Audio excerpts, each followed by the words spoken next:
જય માતાજી મિત્રો, શ્રી કિચનમાં આપનું હાર્દિક સ્વાગત છે। આજે આપણે બનાવશું લસણિયા બટેટા। તો પહેલાં તો આમે મોટી એક લસણની કળી ફોલી અને ખાંડીને લઈ લીધી છે। પછી બાફેલા બટેટા છે, લસણવાળી ચટણી પલાળીને લઈ લીધી છે, કોથમીર છે, સ્વાદ પ્રમાણે મીઠું, રેગ્યુલર મસાલા અને વઘાર માટે તેલ। તો હવે આપણે એનો વઘાર કરશું। તો હવે આપણે આ 2 પાવડા તેલ લઈ લીધું છે। તેલ બહુ નથી લેવાનું। અડધી ચમચી જીરું નાખવાનું છે, રાઈ નથી નાખવાની। જો તમારે મીઠો લીમડો નાખવો હોય તો નાખી શકાય।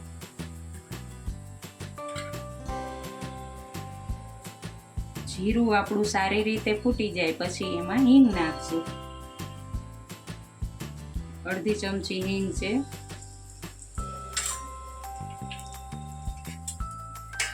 ગેસ ધીમો કરી દેવાનો છે, લસણ દાજી જશે નકર। હવે આ લસણ નાખી દેવાનું છે।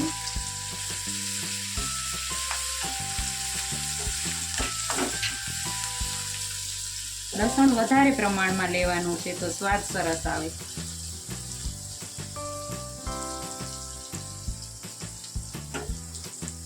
હવે લસણને થોડીક વાર આપણે શેકી લેશું।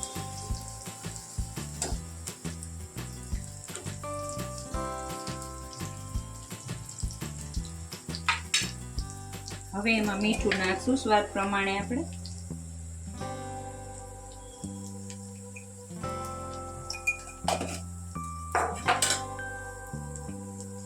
હળદર નાખશું, અડધી ચમચી હળદર લેવાની। તો આપણો લસણનો કલર બદલાઈ ગયો છે અને સુગંધ આવવા માંડી છે। તો હવે એમાં આપણે લસણવાળી ચટણી લેવાની છે, કોરી નથી લેવાની। આ અમે થોડીક વાર પહેલા પલાળી દીધી છે, બટેટા બફાય ત્યાં લગી આ ચટણી પલાળી દેવાની। એકદમ સુગંધ આવવા માંડે પછી જ નાખવાનું છે, લસણવાળું મરચું પછી નાખવાનું।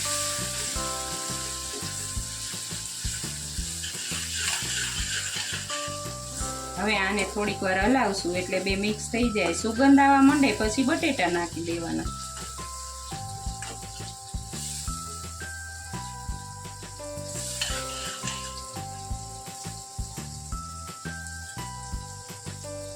ચપટી કમથું જીરું નાખવાનું છે, ધાણા જીરું।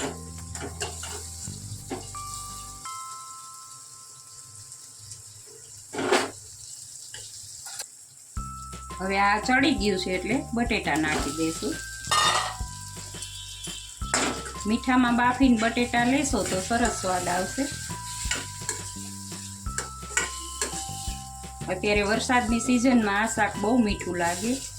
પરોઠા સાથે, રોટલી, ભાખરી કે રોટલા જેની સાથે ખાવું એની સાથે ખાવાનું।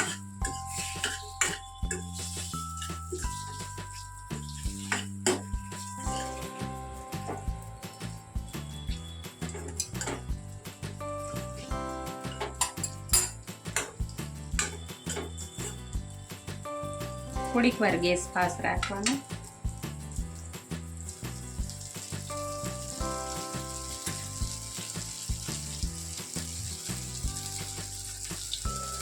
હવે ગેસ બંધ કરી દઈશું આપણે।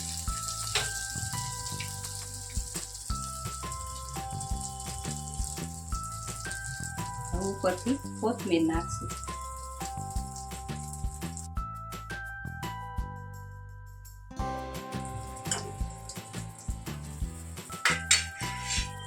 તો જો આ લસણિયા બટેટા બનીને તૈયાર છે। તમને આ મારો વિડીયો ગમ્યો હોય તો લાઈક, શેર ને સબસ્ક્રાઈબ કરવાનું ભૂલતા નહીં।